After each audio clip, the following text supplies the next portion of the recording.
काब रज़ी अल्लाह ताला अन्हु से रिवायत है, फरमाते हैं अल्लाह पाक ने अपने नबी हज़रत मूसा अलैहिस्सलाम की तरफ वही फरमाई, ऐ मूसा, क्या आप चाहते हैं कि जितना आपका कलाम आपकी ज़ुबान के करीब है, आपके दिली ख्यालात जितने आपके दिल के करीब हैं, आपकी रूह जितनी आपके बदन के करीब है, और आपकी निगाह का नूर जितना आपकी आंख के करीब है, मैं उससे भी ज्यादा आपके करीब हो जाऊं? फरमाया हाँ ऐ मालिक करीम, मैं चाहता हूँ। फरमाया फ़अक्सिरु स्सलाता अला मुहम्मद सल्लल्लाहु अलैहि वसल्लम, यानी ऐ मूसा फिर आप मोहम्मद सल्लल्लाहु अलैहि वसल्लम पर कसरत से दुरूद शरीफ पढ़ें। इस रिवायत पर गौर कीजिए, एक है हमारी जुबान, दूसरा है इसी जुबान से अदा होने वाला कलाम। इन दोनों के दरमियान कितना फासला है? जुबान और कलाम में कितना फासला है? कुछ भी नहीं।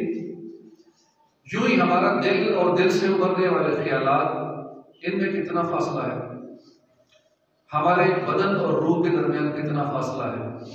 हमारी आंख और आंख का नूर, इसके दरमियान कितना फासला है? कोई फासला नहीं। अल्लाह पाक ने मूसा अलैहिस्सलाम से फरमाया, ऐ मूसा, अगर इससे भी ज्यादा मेरा कुर्ब चाहते हो तो मेरे महबूब पर दुरूद शरीफ पढ़ो, दुरूद पाक की कसरत किया करो।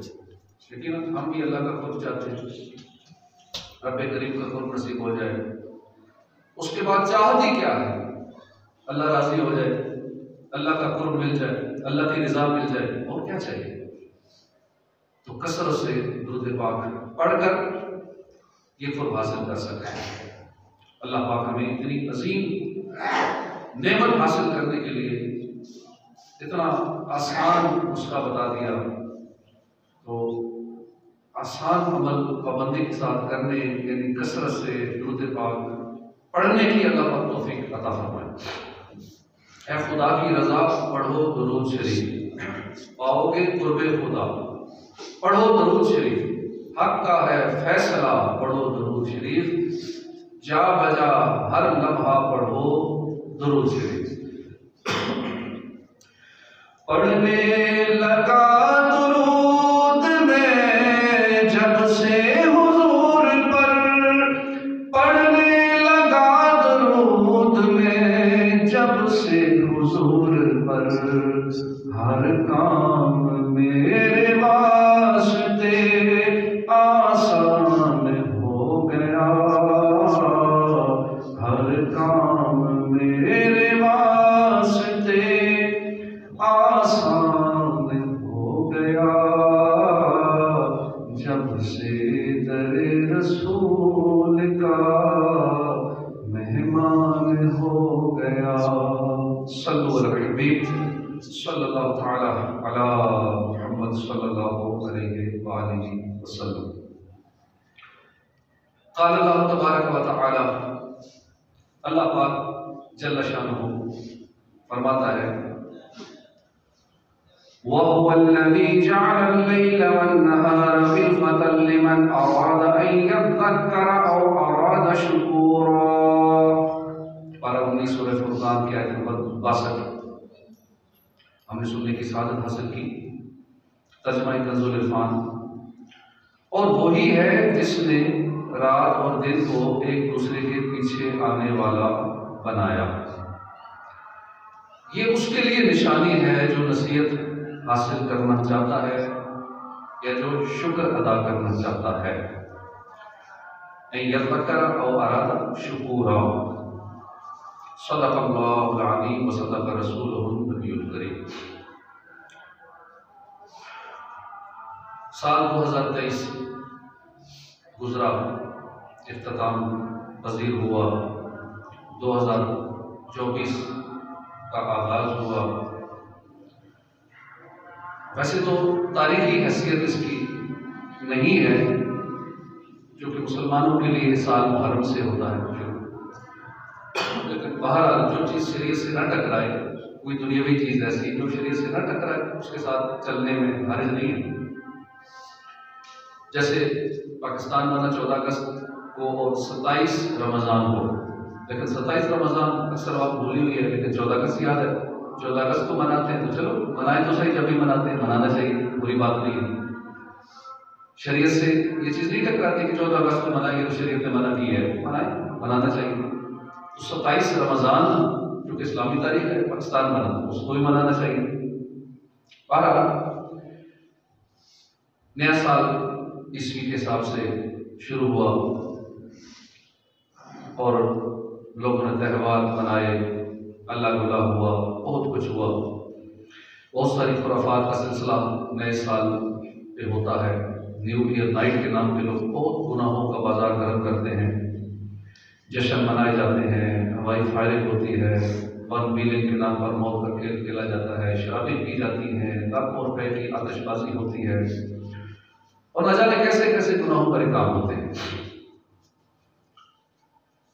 इस रात की खुराफात के दौरान सैकड़ों बात भी हो जाती है। इसके अलावा अरबों रुपया गुनाहों पर बहाया जाता है। अल्लाह पाक हमारे हाल पर रहम फरमाए और ऐसी खुराफात से हमें महफूज फरमाए।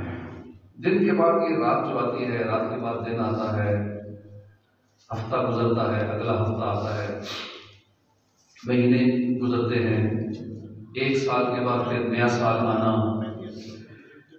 ये असल में खुराफात के लिए नहीं है, ये गुनाह करने के लिए नहीं है, बल्कि इसमें हिकमत है और नसीहत है। लेकिन उस हिकमत और नसीहत की तरफ कोई नहीं आता, बाकी सारे गुनाहों पर काम कर रहे हैं और ये नहीं देख रहे कि ये साल बदल क्यों रहे हैं, इसमें क्या हिकमत है और इससे हमें नसीहत क्या हासिल करनी चाहिए। सिलसिलाए रोजो शब नक्श करे हादसात, सिलसिलाए रोजो शब असले हयातो ममात, तुझको परखता है ये मुझको परखता है ये, सिलसिलाए रोजो शब से रफीए कायनात, अव्वलो आखिर फना बातिनो जाहिर फना, नक्शे कोहन हो के नो मंजिल आखिर फना। तो हमने 19वें पारे की सूरह फुरकान की आयत नंबर 62 सुनने की साल हासिल की। इसमें हमें बताया गया कि जो दिन और रात का सिलसिला है, ये जो महीनों का सिलसिला है, ये जो सालों का सिलसिला है, यहाँ चूंकि दिन रात की मिसाल दी गई है, इसमें क्या हिकमत है। दिन रात बदलते हैं, हफ्ते बदलते हैं, महीने बदलते हैं, साल बदलते हैं, तो इसमें हिकमत क्या है, हमें क्या सबक मिलता है इससे। इरशाद होता है वह हुआ और वही है। कौन है? अल्लाह पाक है। आयत में आगे दिन रात के सिलसिले का जिक्र है। अल्लाह पाक ने इसके जरिए हमें अपनी पहचान करवाई।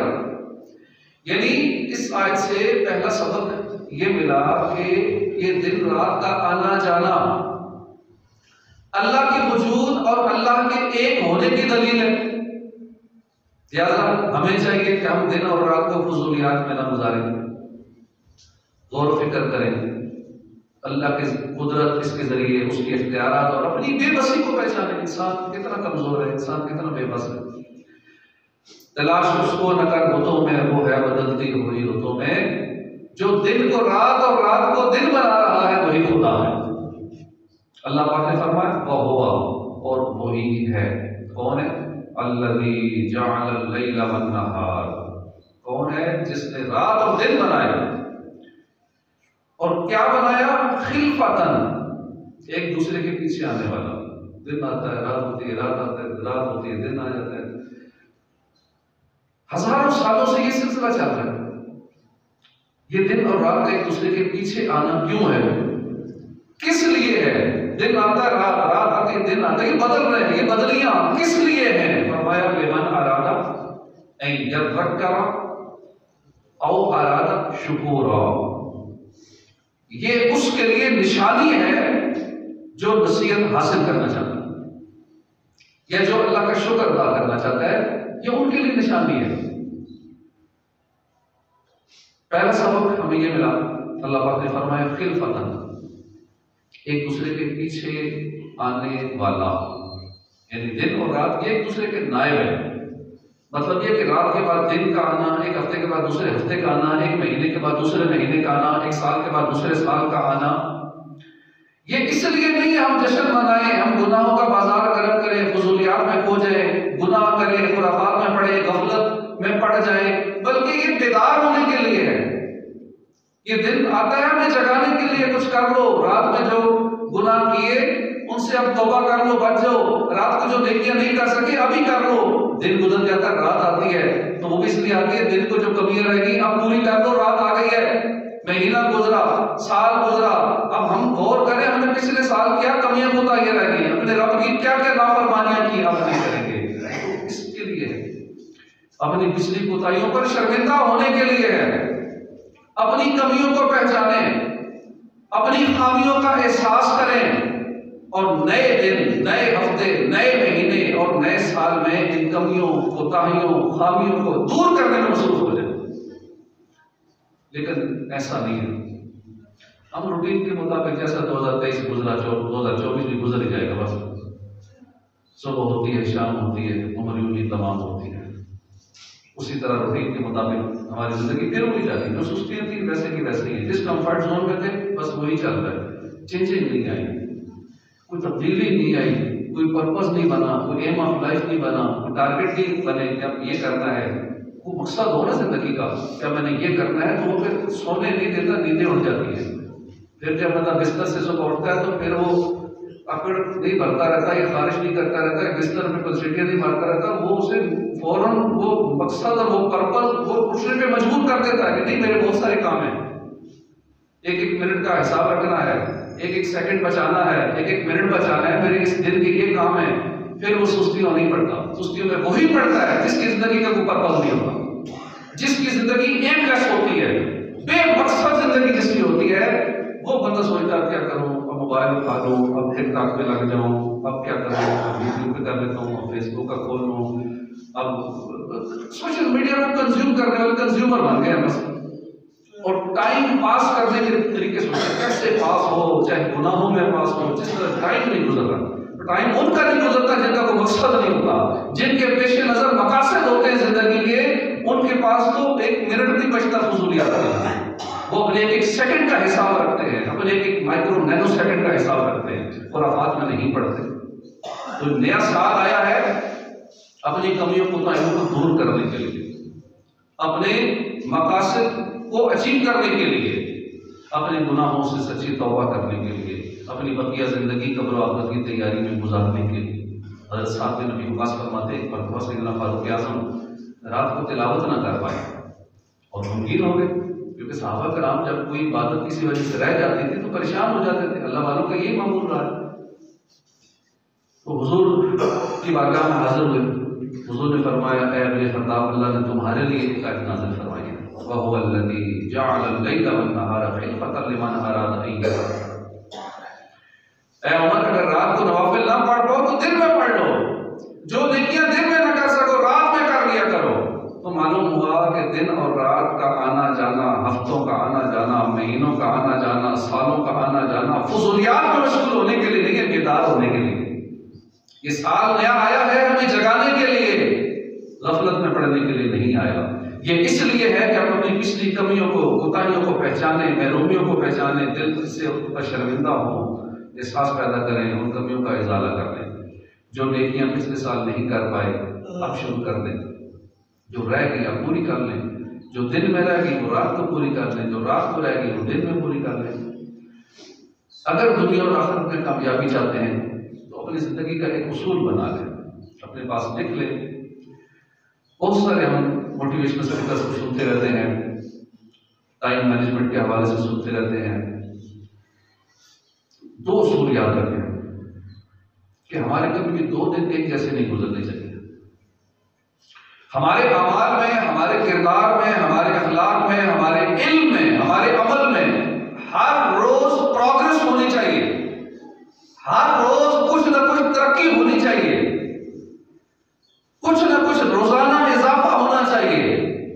मनकूले के नेक बंदे की किस्मत जागी, उसे आप में प्यारे आका सल्लल्लाहु अलैहि वसल्लम का दीदार नसीब हो। अर्ज़ किया रसूलुल्लाह, मुझे कोई नसीहत कीजिए।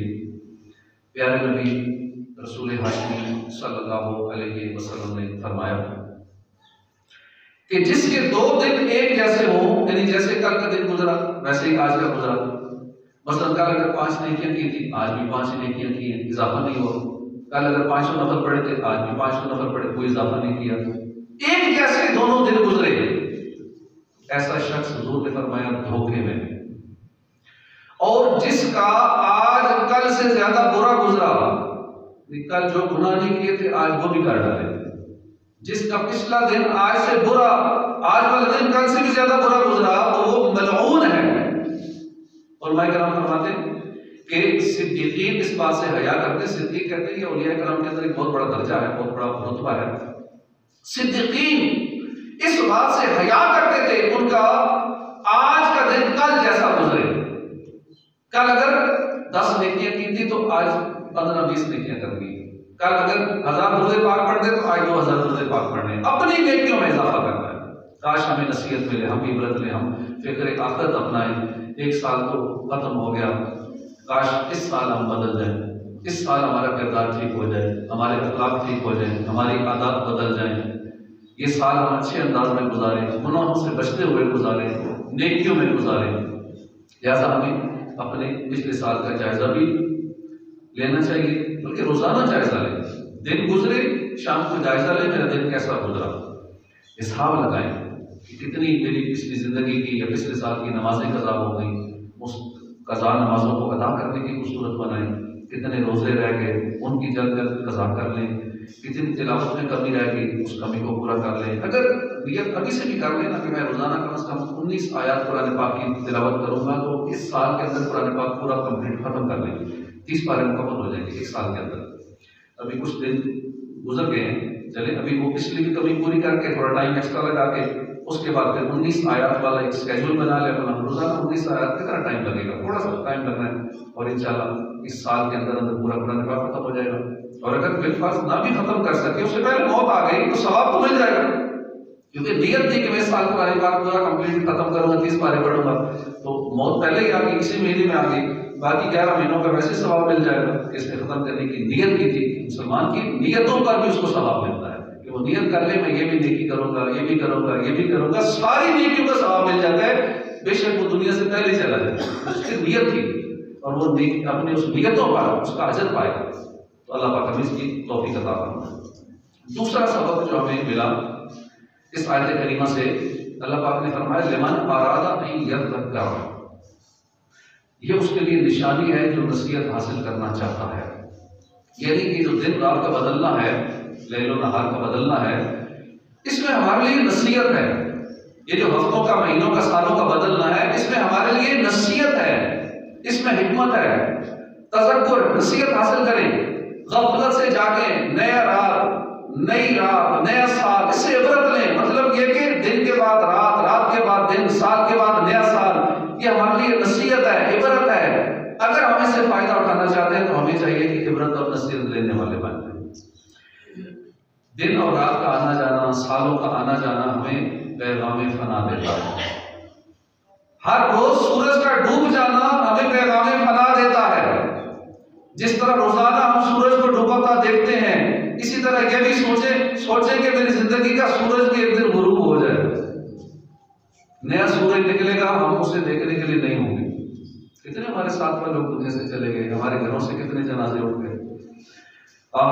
जल्द ही वो वक्त आने वाला है, जल्द ही वो दिन आने वाला है जब सूरज तो निकलेगा, हम नहीं होंगे। रात तो आएगी, मगर उस रात हमारे लिए नरम बिस्तर नहीं बिछाया जाएगा, हम कब्र में मिट्टी पर लेटे हुए हो। गाफिल तुझे घड़ियाल ये देता है मुनादी, कुदरत ने घड़ी उम्र की एक और घटा दी। हम इस घड़ी से ही इबरत ले ले, जो हर सेकंड आगे चल रहे हैं ना, जो आगे चल रहे हैं हमारी जिंदगी को पीछे कर रहे हैं, हमारी जिंदगी के लम्हात को काट रहा है, हर लम्हा हमारी जिंदगी से माइनस हो रहा है। साहबी रसूल हज़रत अबू दरदा फरमाते हैं कि इब्न आदम जमीन को अपने कदमों से रौंद लो, अंतरिम तुम इसके अंदर उतर जाओ। ऐ इब्न आदम तुम्हारी जिंदगी क्या है? एक दिनों का मजमू है। जब एक दिन गुजर जाता है तुम्हारी जिंदगी का एक हिस्सा कम हो जाता है, तुम्हारी जिंदगी का एक हिस्सा कम हो जाता है। बेशक जब से तुम पैदा हुए हो मुसलसल तुम्हारी जिंदगी कम हो रही है। हज़रत उबैदुल्लाह बिन सुमैर फरमाते हैं कि मैंने अपने वालिद मोहतरम को फरमाते सुना कि मोमिन बंदा अपने आप को यूँ समझाता है, ऐ नफ्स, ये दुनियावी और फानी जिंदगी सिर्फ 3 दिन ही तो है। हमें भी अपने आप को समझाते रहना चाहिए। खासकर कोई और ना समझाए ना, क्योंकि आजकल महफिलें ऐसी हैं, कोई मौत का जिक्र नहीं करता, कब्र और हशर का जिक्र नहीं करता। जहाँ बैठे या तो सियासत की बातें होती हैं या कोई मौजू ढूंढते हैं, कौन सा टॉपिक टाइम पास करना है, गपशप के लिए कौन सा मौजू लें। अब उस मौजू में शायद कोई अल्लाह वाले होते होंगे जो कब्र की बात करते हों, मौत की बात करते हों, आखिरत की बात करते हों, नेकियों की बात करते हों, ज़िक्र दुरूद की बात करते हों, शायद कोई अल्लाह वाले हों, लेकिन ऐसा नजर नहीं आता। हमारी बैठकों में टाइम पास करने के लिए गपशप, हंसी मजाक वाली बातें, लतीफे, किस्से, कहानियां, सियासत की बातें, गीबतें, चुगलियां, बस ये सारे टॉपिक होते हैं, आखिरत का कोई मौजू नहीं होता। तो अपने आप को समझाते रहना चाहिए, या ऐसों की सोबत में बैठे जो कब्र के जिक्र करते हैं। तो अपने नफ्स को यूं समझाएं कि ये जिंदगी 3 दिन जो है, एक दिन गुजर गया, एक दिन वो जो गुजर रहा है वो भी बस एंड पे गुजरने वाला है, और एक है आने वाला कल। और ये तो एक खोखली उम्मीद है कि बंदा कल को पाए या ना पाए। बिलफाज अगर जिंदा तू रह भी गया, बिलफाज अगर तू जिंदा रह भी गया तो तुझे 1000 किस्म की टेंशनें होंगी, रिस्क की टेंशन, औलाद की टेंशन, और न जाने कारोबार की टेंशन, कितनी किस्म की टेंशनें पाली होगी। दिन ब दिन टेंशनें बढ़ती है ना। हम सारे तजर्बाकार लोग बुजुर्ग भी बैठे कि जिंदगी की टेंशनें कम नहीं होती। हाँ, उनकी कम होती है जो अपनी फिक्र आखिरत को लगा लेते हैं ना, दुनिया भर के गम या एक तेरा गम, जो उस गम को लगा लेते हैं, नज़ा में मेरा क्या बनेगा, कब्र की पहली रात कैसे गुजरेगी, कब्र में अकेला कैसे रहूंगा, कब्र का इम्तिहान कैसे पास करूंगा, कब्र में आग भड़का देगी तो मैं क्या करूंगा, कब्र से जब उठूंगा तो उस वक्त मुख्तलिफ सूरतों में लोग उठेंगे। कोई आग में होंगे, लिपटे हुए होंगे, कोई पसीने में डुबकियां खा रहे होंगे, किसी के मुंह से आग निकल रही होगी, गुनाहों के मुताबिक हर एक को सजा मिल रही होगी। कुछ नसीब ऐसे होंगे कि जो उस दिन अल्लाह के मेहमान होंगे, दस्तरखान बिछा होगा, वो खाने खा रहे होंगे, और बाकी लोग हिसाब किताब में परेशान हाल होंगे। कुछ लोग वो होंगे जब कब्रों से उठेंगे, पर अता किए जाएंगे, उड़ के जन्नत में चले जाएंगे। पता नहीं मैं किस हाल में होगा, आखिर में पुलिस सिरात को कैसे पार करूंगा, मीज़ान पर पता नहीं मेरी नेकियों का पलड़ा हल्का रहेगा, भारी रहेगा। आखिरत की जो फिक्र लगा लेता है वो दुनिया की फिक्रों से आजाद हो जाता है। दुनिया भर के गम, क्या एक तेरा गम, ये गम होगा तो कितने गम ना होंगे। आखिरत का गम नहीं लगाएंगे तो फिर दुनिया के सारे गम लग जाएंगे। रब का डर खौफ अपने दिल में नहीं होगा तो फिर दुनिया जहान से हर चीज से डरते रहेंगे। तो अपने आप को हम इबादत में लगा लें, अभी वक्त है, अभी हम गौर फिक्र कर लें, अपने पिछले अमाल का मुहासबा कर लें। अब हो सकता है आज का दिन ही हमारी जिंदगी का आखिरी दिन हो। अगर मजीद बिल्कुल जिंदगी मिली भी तो जिस्म कमजोर होता है, दिन ब दिन कमजोरी ही तो आती है। 30-40 साल के बाद ताकत थोड़ी आनी है। पहले बच्चा कमजोर होता है, फिर जो बड़ा होता है ताकतवर होता जाता है, फिर जैसे 30-35 साल तक जाता है उसके बाद फिर उसकी कमजोरियां शुरू हो जाती है। जैसे जैसे बूढ़ा होता है, उम्र ज्यादा होती है, कमजोरी बीमारी बढ़ती चली जाती है। फिर तरह तरह के गम, दिल पर गुर्बत का गम, दिल पर बीमारी का गम, आफात का गम। जब तुझे इतने सारे गम होंगे, इतने सारे दुनियावी गम होंगे, तो तेरा दिल आखिरत की तरफ कैसे मुतवज्जो रह पाएगा। याद रख, हर गुजरता दिन तेरी उम्र को कम करता चला जा रहा है, लेकिन तुझे कोई परवाह नहीं है। वो शख्स आखिरत के लिए क्या तैयारी करेगा जिसकी दुनियावी ख्वाहिशातें पूरी नहीं होती। कितना नादान है और अजीब है वो मुसलमान जिसे यकीन है कि दुनिया फानी है, जिसे यकीन है कि आखिरत बाकी रहने वाली है, फिर भी बाकी रहने वाली जिंदगी को छोड़कर इस फानी को तरजीह देता और इस फानी दुनिया को बेहतर से बेहतर बनाने के लिए लगा हुआ है। आखिरत की फिक्र करनी है जरूर, जिंदगी एक दिन गुजरनी है जरूर, जैसी करनी वैसी भरनी है जरूर, कब्र में मैयत उतरनी है जरूर। बात बाकी सच्ची है। हमें सिर्फ दुनियावी फिक्र है, उसके लिए दुनिया की टेंशन लगी हुई, फिक्र आखिरत का टाइम नहीं मिलता। दुनिया के हर काम के लिए टाइम है, आखिरत के लिए टाइम नहीं है। अपनी कब्र को रोशन बनाने के लिए टाइम नहीं है, नेकियों में इजाफा करने के लिए टाइम नहीं है, तिलावत कुरान के लिए टाइम नहीं है, नमाजों के लिए टाइम नहीं है, बाकी हर काम के लिए वक्त निकाल लेते हैं। गफलत, जरा तसव्वुर तो माने, ये दुनिया कितनी देर की है, क्या मालूम आज की रात हमारी जिंदगी की आखिरी रात हो, क्या मालूम अगले ही लम्हे मलकल मौत तशरीफ ले आए और हमें कल का सूरज देखना नसीब ही ना हो। वैसे चाहे 100 साल भी जिंदा रह ले, आखिर एक ना एक दिन मरना तो है, इस दुनिया को छोड़ना तो है। जो कुछ कमाया सारी जिंदगी यही छोड़कर जाना तो है, अपनी करनी का फल भुगतना तो है। कर जहां में 100 वर्ष तू जी भी ले, कब्र में तनहा क़यामत तक रहे। कब्र रोजाना ये करती है पुकार, मुझ में है कीड़े मकोड़े बेशुमार। याद रख मैं हूँ अंधेरी कोठड़ी, तुझको बोली मुझ में सुन वहशत पड़ी। मेरे अंदर तू अकेला आएगा, हाँ मगर आमाल लेता आएगा। गुम अंधेरी कब्र में जब जाएगा, बेअमल बेइंतहा घबराएगा। काम मालो जर नहीं कुछ आएगा, गाफिल इंसान याद रख पछताएगा। मालिक बिन दीनार फरमाते हैं कि बेशक ये दिन और रात वो खजाने हैं, बस गौर करो कि इन खजानों को कहाँ खर्च कर रहे थे। हर रोज हमारी जिंदगी से एक दिन कम हो जाता है। जब सुबह होती, हज़रत मुफस्सिल बिन यूनुस का मामूल था, सुबह होती तो कहते मेरी जिंदगी की रात कम हो गई। जब रात होती कहते मेरी जिंदगी से एक दिन कम हो गया। और फिर फरमाया मैं जानता हूँ मुझ पर आफतों से भरा हुआ दिन आने वाला है, शदीद गम वाला दिन आने वाला है। अल्लज़ी खलक़ल मौत वल हयात लियब्लुवकुम अय्युकुम अहसनु अमला, जिसने मौत और जिंदगी को पैदा किया ताकि तुम्हारी आजमाइश हो। हमें तो आजमाने के लिए पैदा किया, हमारी आजमाइश हो रही है। अब दुनिया में छोटा सा इम्तिहान हो तो हम कितने टेंशन में आ जाते हैं, छोटे से इम्तिहान से घबरा जाते हैं। हालांकि इस इम्तिहान का क्या होगा, अगर बिलफाज कोई एजुकेशनल एग्जाम दिया उसमें ये होगा ना 6 महीने साल पीछे हो जाएंगे, और क्या होना है, दुनिया का मुस्तकबिल जरूर तारीफ हो जाएगा, थोड़ा सा ही नुकसान हो जाएगा। या मिसाल के तौर पर ड्राइविंग टेस्ट में आजकल आवाम सारी लगी हुई, इसमें रात को 1-2 बजे जाना हुआ तो रात को भी रश लगा हुआ। अब वैसे हम कुर्बानी नहीं देते, नमाज के लिए कुर्बानी नहीं देते, फजर में उठ रहे हैं तो उसके लिए कुर्बानी नहीं देंगे, सर्दी है नहीं उठा जाता। लेकिन ड्राइविंग टेस्ट देना पता है ना, तो जुर्माना पड़ेगा, अंदर करेंगे, पर्चा होगा, तो उसके लिए सारी कुर्बानियां। कई ऐसे मिले कहते हम 12 घंटे हो गए यहाँ बैठे हुए, वो कहते हम सुबह के 10 बजे कह रहे हुए, रात के 2 बज चुके। और उस छोटे से इम्तिहान से जो सिर्फ 2-4 मिनट का एग्जाम था, साइंस टेस्ट होता है 2-4 मिनट का, सिर्फ 10 सवाल होते हैं, इतना शॉर्ट एग्जाम है और पूरा हाल जो आवाम का भरा हुआ है, सबके मुंह पे 12 बजे हुए, हर बंदा टेंशन में घबराया हुआ, पसीने पता नहीं कौन सा इम्तिहान होने वाला है। तो वही साइंस टेस्ट ही तो है, टच करना है, 2-4 सवाल ऑप्शन, वो भी ऑप्शन सामने आते हैं, उनमें से एक पे क्लिक कर देना है। उस टेस्ट से घबराए हुए हैं, जिनको आता है वो भी घबराए हुए हैं, नहीं आता वो भी घबराया हुआ है। तो आखिरत के इम्तिहान का क्या होगा, वहां शार्ट नहीं होगा, वहां तो पूरी जिंदगी का हिसाब होगा, और वहां जर्रे जर्रे का हिसाब होगा, एक कतरे कतरे का हिसाब होगा। और हिसाब लेने वाला कौन होगा, रब्बे कायनात, उसकी अदालत, उसकी बारगाह में होगी। यहाँ जब छोटे से इम्तिहान में टेंशन में आ जाते हैं, और जब वो प्रैक्टिकल दिन होता है, गाड़ी चलाने का, बाइक चलाने का टेस्ट लेते हैं, वहां भी लोग घबराए। जिनको आती है ड्राइविंग 20-20 साल से चला रहे हैं, वो भी टेंशन में होते हैं, टेंशन में वहां गलती कर लेते हैं। दुनियावी छोटे छोटे इम्तिहान के लिए हम इतने परेशान होते हैं। हालांकि पता है फेल हो गए तो क्या होगा, 41 दिन बाद दोबारा कहेंगे फिर दे दो, फिर फेल हो गए तो क्या होगा, फिर दोबारा दे दो, फिर दे दो, फिर दे दो, 2-4 सालों में पास कर लो। लेकिन हम आखिरत के इम्तिहान की तैयारी नहीं करते, उस इम्तिहान का खौफ नहीं है। अल्लाह पाक हमें फिक्र आखिरत की तौफीक अता फरमाए, आमीन बिजाह नबी अमीन सल्लल्लाहु अलैहि वसल्लम व मा अलैना इल्ला अल बलागुल मुबीन।